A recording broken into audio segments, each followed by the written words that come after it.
தமிழகம் எங்கும் max gold cash for your gold. Max gold நீங்க தங்க மட்டும் இல்லைங்க, பிளாட்டினம், டைமண்ட், சில்வர், ரூபினி எதை வேணாலும் விற்கலாம். உங்களுக்கான பணம் ரொக்கமா கையிலயோ இல்லைன்னா பேங்க் அக்கௌண்ட்லயோ உடனடியாக செலுத்திடுவாங்க. மார்க்கெட் மதிப்பை விட 100 ரூபாய் ஒரு கிராமுக்கு உங்களுக்கு கூடுதலாக கிடைக்கும். தமிழ்நாடு முழுக்க டோர் ஸ்டெப் சர்வீஸும் இவங்க ப்ரொவைட் பண்றாங்க. உங்களுக்கு கோல்ட விற்கணும்னு அதுக்கு ஒரே ஒரு பெஸ்ட் பிளேஸ் மேக்ஸ் கோல்டு தான். கால் 04445454545.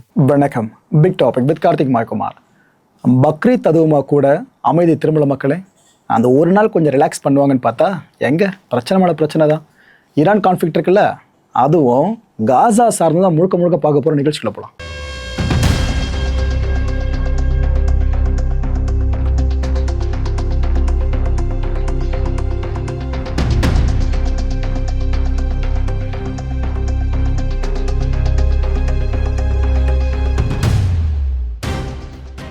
அமெரிக்கா என்ன தெரியுமா பண்ணி வச்சிருச்சு, இந்த ஈரானோட பேண்டர் அப்பாஸ் இருக்குல்ல, அந்த போர்ட் பகுதி, அந்த பகுதியில் அடித்து வச்சிட்டாங்க. அங்கே அட்டாக் பண்ணியிருக்காங்க. இப்போது ஈரான் மீடியா என்ன தெரியுமா ரிப்போர்ட் பண்ணாங்க, ஒரு பெரிய சத்தம் கேட்டிருங்க, ஒரு பிளாஸ்ட் சவுண்டு 3 முறை அடுத்தடுத்து பதிவாயிருக்குன்னு முதல்ல அவங்க சொன்னாங்க. இதை கேட்கும் போது தெரிஞ்சிருச்சு, ரைட்டு அமெரிக்கா திரும்ப வேலையை காட்ட ஆரம்பிச்சிட்டான்னு. அமெரிக்கன்ஸு கேட்டால் அவங்க ஒரு காரணம் சொல்கிறாங்க, ஏப்பா நாங்கள் முதல்ல ஆரம்பிக்கல, இது ரிட்டாலியேஷன் சொல்கிறாங்க. ஈரான் பண்ணதுக்கு பதிலடி அவங்க சொல்கிறாங்க. ஆனால் ஈரானு நாங்கள் சமீப காலமாக எதுவுமே பண்ணலையாங்க, பேச்சுவார்த்தை நடக்கலாம் சைலண்ட்டாக இருக்கும். ஆனால் அமெரிக்கா தொடர்ந்து வந்து அடிச்சிருக்காங்கன்னு அவங்க இங்கே கிளைம் பண்ணியிருக்காங்க. ஹார்முஸ் இருக்குல்ல, அங்கே திரும்பவும் பிரச்சனை பெருசாக வெடிக்க ஆரம்பிச்சிருக்கு. பேச்சுவார்த்தை முடித்து ஒப்பந்தத்தை போடுவாங்கன்னு பார்த்தா எங்கள் கூட நிறுத்திருக்காங்க. பார்த்தீங்களா, இது ஒன்று. ரிவெஞ்ச் எடுக்காம விடுமா ஈரானு? அவங்க என்ன பண்ணதா IRGC அனௌன்ஸ் பண்ணிருக்கு தெரியுமா? அமெரிக்காவோட ஏர் பேஸை நாங்கள் அட்டாக் பண்ணிட்டோம் அவங்க அனௌன்ஸ் பண்ணிட்டாங்க. ஒரு சின்ன கேப் தான் மக்கள், அதுக்குள்ளே பட்டுன்னு 2 அட்டாக் நடந்திருக்கு. பேண்டர் அப்பாஸில் இவங்க அடித்தது அமெரிக்கன்ஸு, இன்னொரு பக்கம் IRGC அமெரிக்காவோட பேஸ் அடித்ததாக சொல்லிட்டாங்க. ஆனால் எங்கே அடித்தாங்கன்ற விஷயத்த அவங்க மென்ஷன் பண்ணலங்க. IRGC சொல்லும் போது இன்னொரு பக்கம் என்ன சொல்கிறாங்க, அக்ரஷனை நாங்கள் சும்மா விட்டுற மாட்டோம், திருப்பி கொடுப்போம். அமெரிக்காவில் அடிச்சதில் அதுக்கான ரிவெஞ்ச் அட்டாக் இதுன்னு IRGC கன்ஃபார்ம் பண்ணிடுச்சு. ஸோ அட்டாக் நடந்திருக்க விஷயம் உறுதியாயிடுச்சா? நம்ம கணிப்பு எங்கே தெரியுமா போகுது, குவைத்தோட அலி அல் சலம் பேஸ் இருக்குல்ல, அங்கே தான் போகுது. இந்த IRGC அச்சு தான் சொன்னாங்க பாருங்க, US ஏர் பேஸு, அது அங்கே ஒன்று இருக்குது. ஸோ நம்மளுக்கு தெரிஞ்சு அதுதான் நினச்சோம், ரிசர்ச் பண்ணும்போது இதுதான் நினச்சோம். இதுக்கப்புறம் குவைத்தோட கன்ஃபார்ம் பண்ணாங்க. முதல்ல இந்த மிசைலை லான்ச் பண்ணிருந்தால ஈரானு, அந்த காட்சியை பார்த்துட்டு வந்துருங்க.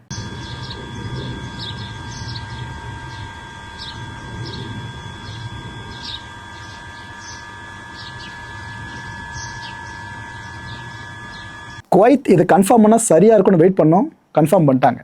அந்த குவைத்தோட ஆர்மி என்ன சொல்லியிருக்கு, எங்களோட ஏர் டிஃபென்ஸ் சிஸ்டம் இருக்குல்ல, அதை வச்சு மிசைல்ஸ் அண்ட் ட்ரோன்ஸை நாங்கள் இன்டர்செப்ட் பண்ணிட்டோன்னு சொல்லியிருக்காங்க. பொதுவாக மிடில் ஈஸ்ட்டில் ஈரான் அடிக்க ஆரம்பிச்சிட்டா ஒவ்வொரு மிடில் ஈஸ்ட் நாடுகளையும் பதம் பார்க்க ஆரம்பிச்சிடும்.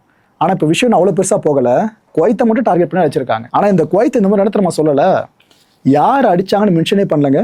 ஈரான் தான் தாக்குச்சுன்னு அவங்க சொல்லவே இல்லை. ஒன்று, எங்கேருந்து அந்த அட்டாக் இனிஷியேட் பண்ணப்பட்டுச்சுன்னு அந்த விஷயத்த அவங்க சொல்லவே இல்லை. ஆரிஜின் ஆஃப் அட்டாக்கை பற்றி அவங்க மென்ஷனே பண்ணலை. ஒரு வேளை மிடில் ஈஸ்ட் கண்ட்ரீஸ்லாம் மத்தியஸ்தம் பண்ணுறாங்களே இந்த போர் நிற்கிறேன்னு சொல்லிட்டு, அந்த நன்மதிப்பு கருதி அவங்க ஈரான் பேரங்க பயன்படுத்தாமல் விட்டாங்களோ என்னவோ தெரியல.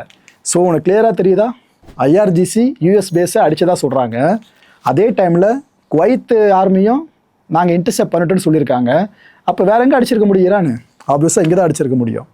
இன்னொரு பக்கம் ஒரு தகவல் ஒன்று பரவச்சு, அது என்ன தெரியுமா, இந்த ஹார்மூஸை நாம் மட்டும் நினச்சா சேஃப்கார்ட் பண்ண முடியாது, ஒமனை நம்ம துணை கூப்பிட்டுப்போம். ஒமனை நம்மளை சேர்ந்துக்கிட்டு இங்கே ஒரு டோலை போட்டு ஃபுல்லாக கலெக்ட் பண்ண ஆரம்பிச்சிடும். நம்ம நாட்டில் ஏற்பட்டிருக்க சேதங்களை இதை வச்சு சரி பண்ணிப்போன்னு ஈரான் முடிவு பண்ணியிருக்கிறதாவும். இதுக்கான ஒரு ஆலோசனையில் ஒமன் கூட அவங்க ஈடுபட்டிருக்கிறத ஒரு தகவல் கசிஞ்சுது. நமக்கே அந்த தகவல் தெரிஞ்சிருக்குனாக்கா அமெரிக்காவை தெரியாமல் இருக்கும். டொனால்ட் ட்ரம்ப் இருக்கல அமெரிக்க அதிபர், அவர் ஒரு கேபினெட் மீட்டிங்கை கூட்டியிருந்தாருங்க. அங்கே ஃபுல்லாக டிஸ்கஷன் ரொம்ப ஹெவியாக போச்சு. இது போல் ஈரான் என்னென்ன ப்ரொபோசலை முன் வச்சிருக்காங்க, நாம் எதை சொல்லியிருக்கோம், எல்லாத்தை பற்றி டிஸ்கஸ் பண்ணியிருக்காங்க. இன்ஃபேக்ட் நம்மளுக்கு கிடைச்சிருக்க தகவல் படி பார்த்தீங்கன்னாக்கா இந்த டீல் கிட்டத்தட்ட முடிகிற நிலைமைக்கு வந்துருச்சான். இந்த டீலு நம்ம எதிர்பார்த்துட்டு அந்த டீலு. ஆனால் அதுக்குள்ளே யாருமே கொண்டு போட்டு எதுவும் பண்ணாமல் இருந்தால் சரிங்க. அதுக்கு மத்தியில் கேபினெட் மீட்டிங் நடந்திருக்கு. அந்த கேபினெட் மீட்டிங்கில் ட்ரம்ப் ஒரு விஷயத்தை ஆணித்தரமாக சொல்லியிருக்காரு.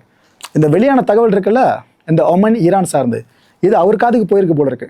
அப்போ அவர் என்ன சொல்லியிருக்காரு அந்த மீட்டிங்கில், அப்படி நடக்காதுன்னு நம்புகிறேன், ஈரான் கூட சேர்ந்து ஒமன் இந்த வேலையை பார்க்க மாட்டாங்கன்னு நம்புகிறேன். ஒரு வேளை அவங்க மட்டும் அந்த வேலையை பார்த்து விட்டாங்க அப்படின்னா நம்ம சும்மா வரப்போ பார்த்துக்கிட்டு அவங்களுக்கு ஒரு அடி காத்துக்கிட்டு இருக்குன்னு சொல்லியிருக்காருங்க.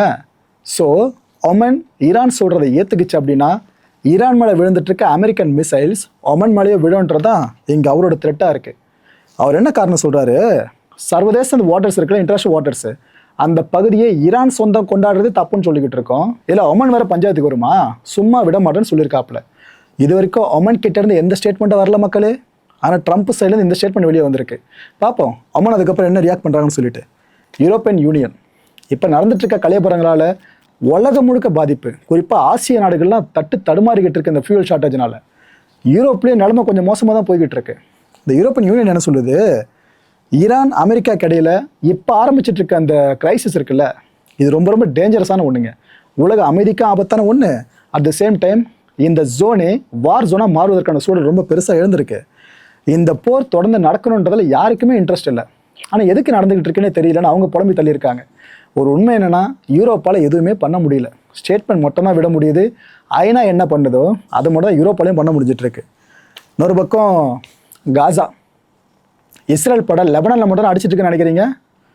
காசாலையும் முக்கியமான தலைகளை தூக்க ஆரம்பிச்சிட்டாங்க. அதுவும் பக்ரீத் டைம், இந்த ஈது பெருநாள் டைம்லையும் ஒரு நியூஸ் அவங்க பிரேக் பண்ணியிருக்காங்க.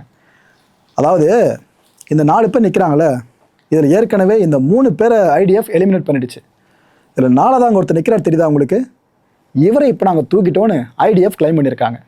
அவர் யார் அப்படின்னா, இந்த ஹமாஸோட மிலிட்ரி விங் இருக்குல்ல, அதோட ஹெட்டே அவர் தான் மக்களே. அவர் பேர் முகமது ஒடே. இந்த நபரை தான் நாங்கள் தூக்கிட்டோன்ட்டு ஐடிஎஃப் ரொம்ப மகிழ்ச்சியாக தெரிவிச்சிருக்காங்க. இந்த வடக்கு காசா பகுதி இருக்குல்ல, அங்கே நாங்கள் ஒரு ஸ்ட்ரைக் பண்ணோம், அவர் அங்கே இருக்காருன்னு தெரிஞ்சுட்டு தான் நாங்கள் அடித்தோம், அவர் கதையை முடிச்சிட்டோம் அப்படின்னு ரொம்ப பெருமிதமாக ஐடிஎஃப் செய்தி வெளியிட்டிருக்காங்க. அங்கே அவங்க அடிக்கிறாங்கனாக்கா ஒரு உயிர் மட்டும் போயிருக்க வாய்ப்பு இல்லைல்ல, கூடுதலாக அவர் கூட இருந்த இன்னும் சில பேர் உயிரும் போயிருக்கும் பார்த்தீங்களா. அவங்க சார்ந்த ஐடிஎஃப் என்ன சொல்கிறாங்க, நீங்களும் ஒன்றும் கவலைப்பட வேணாம். அக்டோபர் 7th அட்டாக் இருக்குல்ல, இஸ்ரேலுக்குள்ளேயே புகுந்து எங்கள் மக்கள் மேலே கை வச்சாங்களே, அதில் முக்கியமான நபர்கள் அந்த இடத்துல இருந்தாங்க, அவங்கள நாங்கள் சேர்த்து தூக்கிட்டோன்னு சொல்லியிருக்காங்க ஐடிஎஃப். இந்த ஒருத்தர் மட்டும் கிடையாது, அடுத்து இன்னொருத்தர், அவர் பேர் இஹாப் கிரிசிம். இந்த நபர் யாருன்னு பார்த்தீங்கன்னா, ஹமாஸோட ஃபண்ட்ஸ் ட்ரான்ஸ்ஃபர் பண்ணுற நெட்வொர்க் இருக்குல்ல, அதோட ஹெட்டு. அதாவது எந்த ஒரு அமைப்பாக இருக்கிறதா இருந்தாலும், அவங்க உயிர் போடி இருக்கிறதா இருந்தாலும் ஃபண்டு கரெக்டாக ட்ரான்ஸ்ஃபர் ஆகணும். அந்நிய செலாவணி ஏதாவது உள்ளே கொண்டு வருது, இதை இங்கேருந்து பிளாக் மார்க்கெட்டில் வெளியே கொண்டு போகிறது, அப்புறம் இந்த ஹவாலா பணம், அது இதுன்னு நிறைய ட்ரக்ஸ் விற்று வர பணம், அது இதுன்னு எல்லாமே இந்த லோக்கல் கிளர்ச்சி குழுக்கள் இருக்குல்ல, அவங்களுக்கான ரெவென்யூ சோர்ஸாக மாறி நிற்கும். இது மாதிரி ஹமாஸ் சார்ந்த ரெவென்யூ சோர்ஸ் இருக்குல்ல, இதை ஃபுல்லாக ட்ரான்ஸ்ஃபர் பண்ணி இந்த நெட்வொர்க்கை செயல்படுத்த வைக்கிறதுல முக்கியமான தலை ஒருத்தரை தூக்கிட்டோன்னு இப்போ ஐடிஎஃப் திரும்ப கிளைம் பண்ணியிருக்காங்க. இந்த 2 பேர் மட்டும் கிடையாதுப்பா, 3ஆவது ஒருத்தரை தூக்கிட்டோன்றாங்க. பாருங்கள், ஒரே நாள் எவ்வளோ breaking news. Hamas unit commander, அவர் பேர் அல் ஹபாஷ், அவரும் நாங்கள் கொண்டுட்டோன்னு சொல்லியிருக்காங்க ஐடிஎஃப். பக்ரீத் நாள் மக்களே, அது சார்னு இவ்வளோ நியூஸு.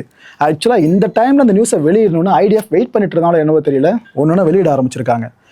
இந்த உலகம் முழுக்க இப்போ கேள்வி கேட்க ஆரம்பிச்சிட்டாங்களே, எதுக்குங்க காசாவை திரும்ப போட்டு இப்படி கபலீகரம் பண்ணிட்டு இருக்கீங்க, ஏற்கனவே அவ்வளோ விஷயங்கள் பண்ணிட்டீங்களே போதாதா அப்படின்ட்டு. அதுக்கு ஐடிஎஃப் பேச்சில் விளக்கம் கொடுக்கல, பதில் கொடுக்கல. ஒரு வீடியோ ரிலீஸ் பண்ணியிருக்காங்க, நம்ம காட்சிகள் பதிவாக இருக்குது. 11 கிலோமீட்டர் வரைக்கும் தூரம் கொண்ட அண்டர் கிரவுண்ட் டனல், இந்த வழித்தடம் இருக்குல்ல, ரூட்டு, இது நார்த் ஈஸ்ட் காசாவில் இருக்குது பாருங்கள். அவங்க எந்த அளவுக்கு பயங்கரவாத முகாம் மாதிரி இதை மாற்றி வச்சுருக்காங்க பாருங்கன்னு வெப்பன்ஸ் எல்லாத்தையுமே அவங்க காட்சிப்படுத்த ஆரம்பிச்சிட்டாங்க. அந்த வீடியோ இப்போ பாருங்களேன்.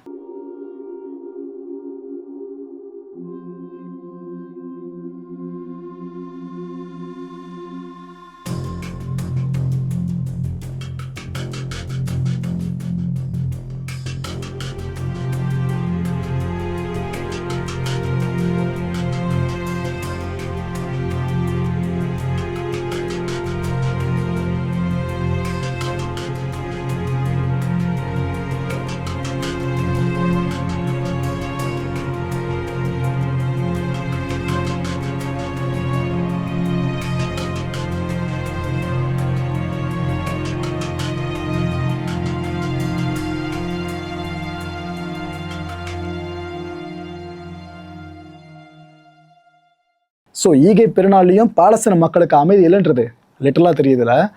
ஆனால் அந்த மக்கள் நிலைமை ரொம்ப ரொம்ப கஷ்டங்க. ஆனால் இந்த டைமில் கூட இறை வழிபாடு சார்ந்தும் மார்க்க நம்பிக்கை சார்ந்தும் அவங்க விட்டு விலகலை, தொழில்களை ஈடுபட்டு இருந்தாங்க அப்பேற்பட்ட சேதங்களுக்கு மத்தியிலையும்.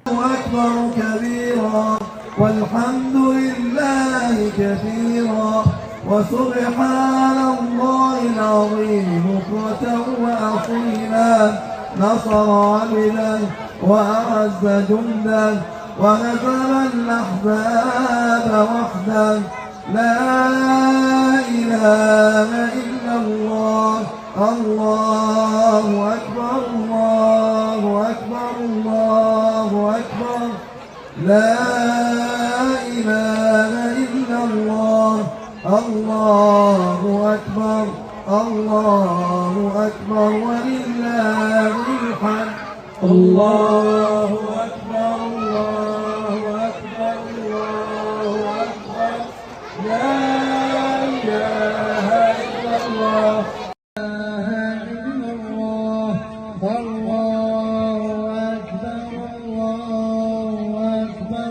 ولله الحمد الله أكبر الله أكبر الله أكبر لا إله إلا الله. மக்களை இந்த கான்டென்ட்டை பொறுத்தவரைக்கும் நாமல் எதிர்பார்க்க வேண்டியது ஒரே ஒரு விஷயம் தான். ஒப்பந்தம் போடப்பட்டு மத்திய கிழக்கு போர்கள் முடிவடையணும். இது ஒன்று மட்டும் தான் ஒரே ஒரு தீர்வு. அந்த அமெரிக்காவுக்கு ஈரானுக்கு உள்ள இருக்க போர் மட்டும் முடிஞ்சிருச்சுன்னா ஒட்டுமொத்த ரீஜனுமே அமைதியாகிடும். மற்ற இடங்கள் நடந்துட்டு இருக்க போரை முடிஞ்சிடும். இதை சார்ந்து கடவுளை பிரார்த்தனை பண்ணுவோம். இன்ஷா அல்லாஹ். அடுத்த நிகழ்ச்சி சந்திக்கலாம். நன்றி, வணக்கம். தமிழகம் எங்கும் max gold, cash for your gold. Max gold நீங்க தங்க மட்டும் இல்லைங்க, பிளாட்டினம், டைமண்ட், சில்வர், ரூபினி எதை வேணாலும் விற்கலாம். உங்களுக்கான பணம் ரொக்கமா கையிலயோ இல்லைன்னா பேங்க் அக்கௌண்ட்லயோ உடனடியாக செலுத்திடுவாங்க. மார்க்கெட் மதிப்பை விட 100 ரூபாய் ஒரு கிராமுக்கு உங்களுக்கு கூடுதலா கிடைக்கும். தமிழ்நாடு முழுக்க டோர் ஸ்டெப் சர்வீஸ் இவங்க ப்ரொவைட் பண்றாங்க. உங்களுக்கு கோல்ட விற்கணும்னா அதுக்கு ஒரே ஒரு பெஸ்ட் பிளேஸ் மேக்ஸ் கோல்டு தான். கால் 04445454545. என் அன்பார்ந்த மாயம் ஸ்டுடியோஸ் நேயர்களே, மாயம் பக்தின்னு ஆன்மீகத்துக்காக பிரத்யேகமா ஒரு சேனலை கொண்டு வந்திருக்கோம். மறக்காம சப்ஸ்கிரைப் பண்ணி அந்த சேனலுக்கு உங்களோட ஆதரவை மனப்பூர்வமா தெரிவிங்க. வணக்கம் மாயம் ஸ்டுடியோஸ் நண்பர்களே. மாயம் ட்ரெண்ட்ஸ் அப்படின்ற ஒரு புதிய ஃபேஸ்புக் பேஜை ஓப்பன் பண்ணியிருக்கோம். நீங்கள் யூடியூப்ல பார்த்துட்டு இருக்கீங்களா நம்மளோட கான்டென்ட்ஸ்லாம். இதெல்லாம் விட ஒரு படி மேலே ரொம்ப கிறிஸ்பாகவும் ரொம்ப சூப்பராகவும் நிறைய கான்டென்ட்ஸ் உங்களுக்கு இந்த பேஜில் காத்துட்டு இருக்குங்க. ஸோ உடனடியாக ஃபேஸ்புக் பிளாட்ஃபார்ம் போங்க, மாயம் ட்ரெண்ட்ஸ்னு டைப் பண்ணி சர்ச் பண்ணி நம்ம பேஜை ஃபாலோ பண்ணுங்க. அப்படியே நம்ம சேனலையும் நீங்கள் சப்ஸ்கிரைப் பண்ணிட்டீங்க அப்படின்னா இன்னும் நிறைய புது புது கான்டென்ட்ஸை உங்களுக்காக ப்ரொடியூஸ் பண்ணி கொடுத்துக்கிட்டே இருப்பாங்க. நீங்கள் பண்ணுற ஒவ்வொரு சப்ஸ்கிரிப்ஷனும் எங்களுக்கு பெரிய மோட்டிவேஷனாக அமையும்.